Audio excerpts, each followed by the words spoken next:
La presentación de hoy se basa en el capítulo 10 titulado Entrevistas semiestructuradas y grupos focales, escrito por Robin Longhurst y Linda Johnson en el año 2023. Este capítulo hace parte del libro Métodos clave en geografía, que es una de las obras más importantes para comprender los métodos de investigación utilizados actualmente en geografía. Según las autoras, entonces, una entrevista semiestructurada es una conversación guiada por algunas preguntas previamente preparadas, pero que permite al investigador adaptarse a las respuestas del participante y profundizar en aspectos importantes que surjan durante el diálogo. Mientras que un grupo focal consiste en reunir varias personas para discutir un tema específico. En este caso, el investigador actúa como moderador y orienta la conversación, mientras los participantes comparten experiencias, opiniones y puntos de vista. Así, la diferencia principal es que la entrevista busca conocer experiencias individuales, mientras que el grupo focal aprovecha esa interacción entre varias personas para generar nuevas reflexiones. Ambas técnicas pueden realizarse de manera presencial o mediante plataformas virtuales como Zoom o Teams, entre otras.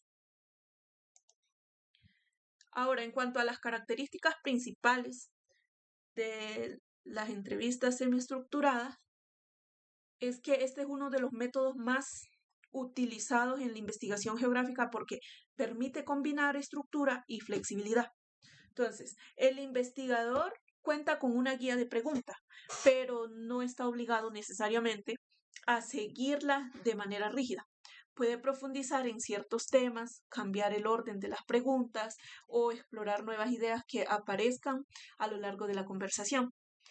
Esto genera entonces un ambiente más natural y cercano, donde los participantes tienden a sentirse más cómodos para compartir experiencias, conocimientos y opiniones. Gracias a esta flexibilidad, las entrevistas semiestructuradas van a permitir obtener información profunda y detallada sobre los fenómenos estudiados. Sin embargo, cuando se busca comprender experiencias compartidas por varias personas, los grupos focales ofrecen una alternativa muy útil.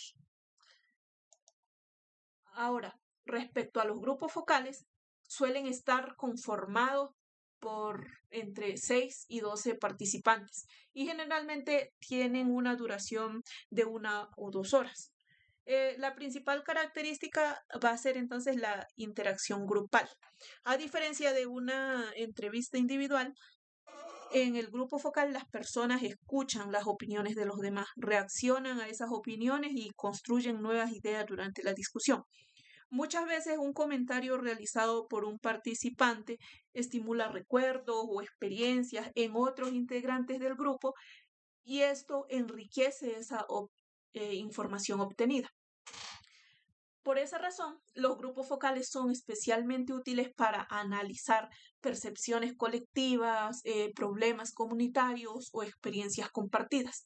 Con el tiempo, tanto las entrevistas como los grupos focales han evolucionado y se han adaptado a nuevas formas de investigación.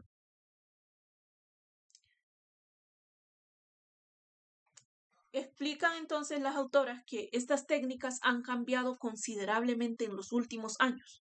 Antes era más común realizar entrevistas en oficinas o espacios formales, mientras que actualmente ya muchos investigadores prefieren desarrollarlas en los lugares donde ocurren las prácticas que están estudiando o donde ocurre ese fenómeno que interesa, como mercados, festivales o espacios comunitarios, dependiendo del tema de investigación abordado. También han surgido métodos más participativos donde el investigador comparte las actividades cotidianas con los participantes y de esta manera pues logra comprender mejor sus experiencias. Además, el uso de plataformas virtuales ha crecido significativamente, especialmente después de la pandemia, lo que permite incluir participantes ubicados en diferentes regiones geográficas. Entonces, gracias a esa evolución, estos métodos han sido aplicados en numerosos estudios geográficos. En ese sentido, bueno, las autoras presentan diversos ejemplos de investigaciones que utilizaron grupos focales. Entre ellos se encuentran estudios sobre percepciones ambientales, actitudes sobre los animales, experiencias familiares después de terremotos, gestión del agua y movimiento feminista. Lo interesante es que estos temas fueron abordados mediante discusiones grupales que permitieron comprender cómo las personas construyen colectivamente sus opiniones y sus experiencias. Esto demuestra que los grupos focales son una herramienta muy útil para estudiar esos fenómenos sociales relacionados con el territorio y con la vida cotidiana. De esa manera complementaria, las entrevistas semiestructuradas también han tenido una amplia aplicación dentro de la geografía. Entre esas aplicaciones, las entrevistas semiestructuradas han sido utilizadas para estudiar relaciones de géneros, dinámicas familiares, manifestaciones culturales y experiencias de personas migrantes, entre otras. La ventaja de este método, entonces, va a ser que permite escuchar directamente la voz de cada participante y comprender cómo interpreta esa realidad. Por ejemplo, mediante una entrevista es posible conocer cómo una persona experimenta un lugar, cómo construye vínculos con su territorio o incluso cómo enfrenta determinadas problemáticas sociales. Por eso, este método resulta especialmente valioso cuando busca comprender experiencias individuales en profundidad. Pero pues para obtener información de calidad es necesario formular adecuadamente las preguntas que van a ir orientando ese diálogo. En cuanto a la formulación de las preguntas, en el capítulo señalan que una buena entrevista comienza con una adecuada formulación de preguntas. Entonces, las preguntas deben ser claras, abiertas y fáciles de comprender. Además, es recomendable iniciar con temas sencillos para generar confianza antes de abordar asuntos más complejos que se consideren en el tema. También es importante evitar preguntas cerradas que solo permitan responder sí o no, así como preguntas que puedan influir o condicionar las respuestas de los participantes. El objetivo es que las personas puedan expresarse libremente y compartir sus experiencias con naturalidad. Entonces, los participantes deben ser seleccionados por su experiencia o conocimiento sobre el tema que se investiga en cuanto a la selección y reclutamiento de los participantes, lo que significa que no siempre se busca una muestra grande en números, sino personas que realmente puedan aportar información relevante. Entonces, en este capítulo destacan la importancia de incluir diversidad de perspectivas considerando aspectos como género, edad, origen étnico o condición social. De esta manera, la investigación logra representar una mayor variedad de experiencias y de puntos de vista.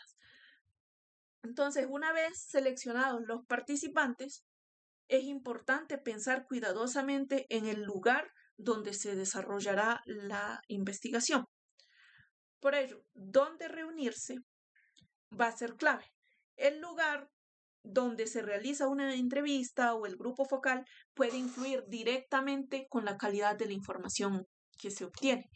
Por esa razón, se recomienda utilizar espacios cómodos, tranquilos y seguros donde los participantes se sientan en confianza para hablar. En el caso de encuentros virtuales, entonces, es importante verificar previamente el funcionamiento de la conexión, del audio y de los demás aspectos ya meramente técnicos.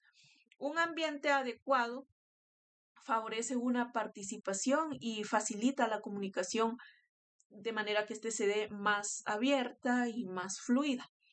Después de realizar varias entrevistas o grupos focales, es necesario registrar adecuadamente toda la información obtenida. Para ello, entonces, se parte de la grabación y la transcripción. Entonces, en este capítulo recomiendan grabar las entrevistas o discusiones grupales, siempre contando con la autorización previa de los participantes. Además de la grabación, también es útil tomar notas sobre gestos, expresiones, emociones o interacciones que pueden aportar información importante sobre el análisis. Seguidamente, la información debe transcribirse lo más pronto posible para evitar la pérdida de detalles relevantes que se dieron durante el evento. En este aspecto permite organizar los datos y va a facilitar el análisis posterior de los resultados. Sin embargo, más allá de los aspectos técnicos, toda investigación debe desarrollarse bajo principios éticos claros. Entonces, en cuanto a esas cuestiones éticas, en el capítulo consideran que la ética es un elemento fundamental de toda investigación cualitativa. Esto implica proteger la identidad de los participantes, garantizar la confidencialidad de la información y respetar su derecho a retirarse del estudio cuando lo consideren necesario. Además, las autoras subrayan la importancia de actuar con sensibilidad cultural, evitar la extracción de conocimientos sin reconocimiento o beneficio para las comunidades participantes o las comunidades en las que se está desarrollando tal investigación. En otras palabras, la investigación debe construirse desde el respeto, la responsabilidad y la reciprocidad. Esa reflexión ética, entonces, nos lleva a otro aspecto importante, las relaciones de poder presentes en toda investigación.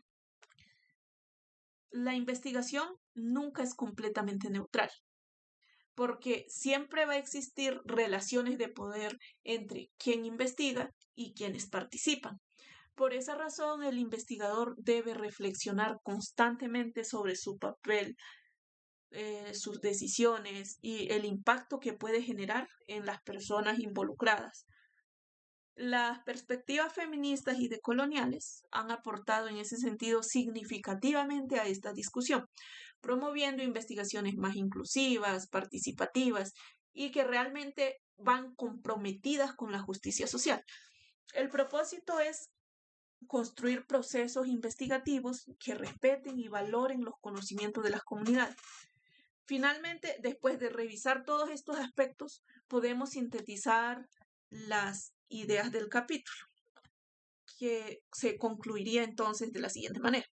Las entrevistas semiestructuradas y los grupos focales son métodos fundamentales para comprender las experiencias y las percepciones de las personas. El principal aporte va a consistir entonces en que permite que los participantes expresen sus propias voces y perspectivas desde los fenómenos que afectan sus vidas y sus territorios.